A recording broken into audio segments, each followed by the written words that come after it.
Singles Day in China is a pretty recently established holiday, having only started in 1993, where a bunch of people who are not in relationships get to buy themselves gifts. And November 11th, Singles Day is November 11th, which has now become one of China's biggest e-commerce days. Singles Day has TV shows, different events that happen on it. It's becoming a big thing, and it's looking to expand to countries outside of China as it moves forward. I believe that Singles Day in China is a little bit less consumerist than a lot of like American holidays, like maybe Black Friday, where it's like you buy stuff for Christmas and you're like buying large amounts of stuff because you're only supposed to be buying yourself gifts. So most people aren't buying a lot. And then also they had a lot of green, eco-friendly things this year, where they donated 16 cents every time somebody interacted with the event to like green charitable donations. I think it's important because it highlights that people who are not in relationships are still deserving of good fun things, and like maybe because you don't get to celebrate Valentine's Day, it doesn't mean that you're not worth celebrating. If American companies wanted to look to bringing Singles Day to the US, I think that they would be best off maybe picking a different date, because November 11th is already pretty close to the already existing holiday season.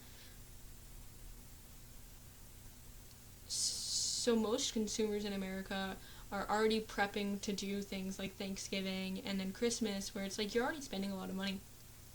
So if they wanted to have this event make headway in the US, they would be best off picking like March or May or April, or maybe even like August, September time, where people aren't thinking about Christmas so much, because people are way more likely to spend money if it is not too closely connected to Christmas.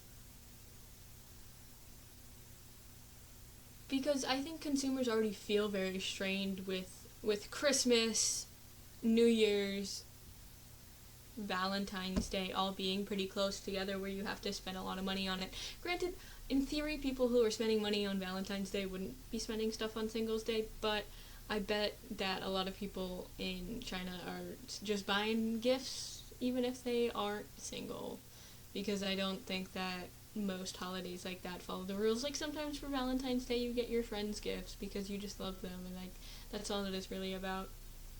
I would like to think that Singles Day is most importantly about getting yourself gifts, but you know, um, I also think that the U.S. isn't really about self-love as much, but I, I don't know. It's hard to say because both cultures are very put a lot of emphasis on work and like working and like doing your best all the time and like putting yourself really in it.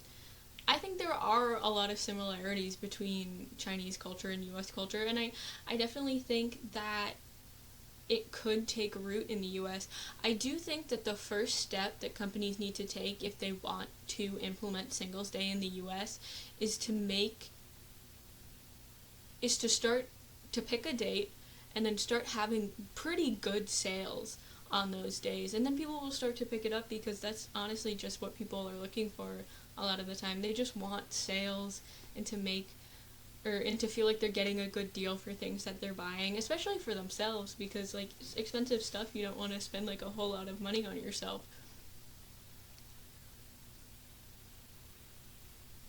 But I think the onus is on companies to like take that first step, because nobody in the US is going to like decide that it that they need to buy stuff unless there's like a reason to, you know.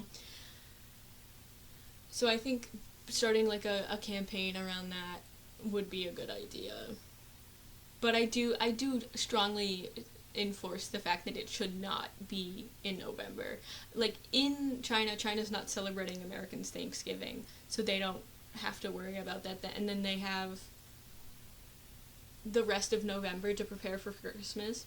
And I don't even know if Christmas is as big in China as it is in English speaking countries. But and then I know Chinese New Year is not at the same time as it is in the US. So So I think it's important, if people are considering bringing this to the U.S., that they understand that there are pretty significant differences that need to be taken into account before making any big moves with this.